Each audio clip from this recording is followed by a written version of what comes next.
مٹی میں مل گئے ہیں ارادے یزید کے، لہرا رہا ہے آج بھی پرچم حسین کا۔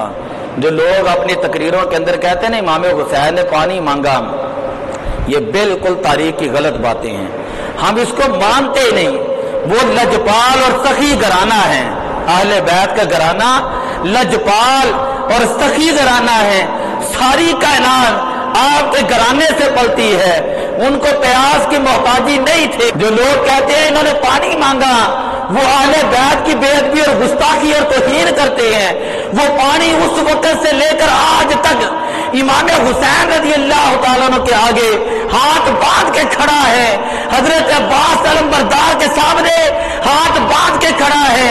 وہ کہتے ہیں میری کیا جرمت تھی کہ حضور میں آپ کی بارگاہ میں حاضر نہ ہوتا۔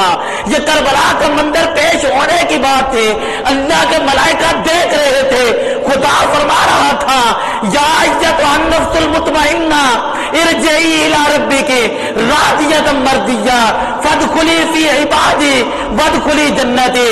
اے نفوس قدسیہ، اے اہل بیت کے عظیم گھرانے والوں، اے عظیم خاندان والوں، اے نسبت مصطفیٰ کی خاطر اپنی جانیں کٹانے والوں، قیامت تک جو ہے فرشتے آپ کے اوپر درود و سلام پڑھتے رہیں گے، کائنات آتی رہے گی درود و سلام پڑھتی رہے گی۔